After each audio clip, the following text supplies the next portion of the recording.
নমস্কাৰ আপোনালোক সকলোকে স্বাগতম জনাইছোঁ অসম ফিচাৰ ইউটিউব চেনেল। আশা কৰোঁ আপোনালোক সকলোৰে খবৰ ভাল। তো শ্ৰীমন্ত শংকৰদেৱ ইউনিভাৰ্চিটি ভেলচান্সৰ পৰা আৰু এখন নতুন নটিচ আহিলে।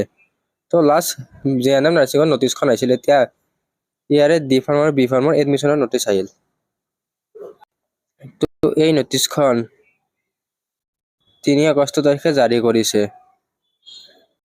তো এই নটিচখনত জাৰি কৰিছে যে যিবিলাক কেণ্ডিডেটে SSPHR CW ফাৰ্মাচী এণ্ট্ৰেন্স এক্সামটো দিছে আৰু তেওঁলোকৰ মিনিমাম এলিজিবিলিটি মাৰ্ক স্ক'ৰ কৰিছে। তো এলিজিবিলিটি মাৰ্কটো হৈছে, তো লাষ্ট এটা ভিডিঅ'ত দিছিলোঁ, সেই ভিডিঅ'টোত কিছুমান মাৰ্ক মেনশ্যন কৰি দিছিল।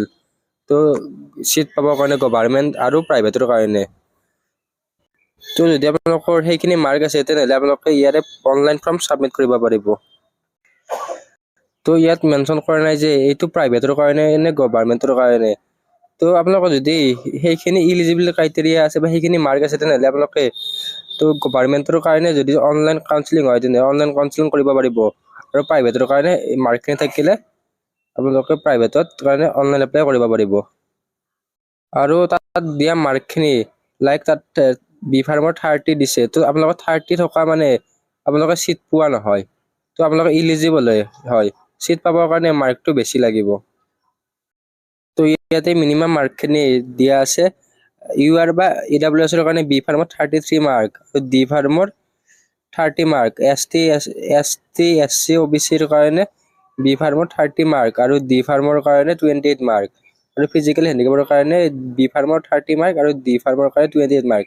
তো আপোনালোকৰ যদি এইখিনি মাৰ্কৰ ওপৰত আছে তেনেহ'লে আপোনালোকে প্ৰাইভেট আৰু গভাৰ্ণমেণ্টৰ কাৰণে, তো এইখিনি গভাৰ্ণমেণ্ট কলেজৰ কাৰণে এপ্লাই কৰিবৰ কাৰণে ইলিজিবল হয়।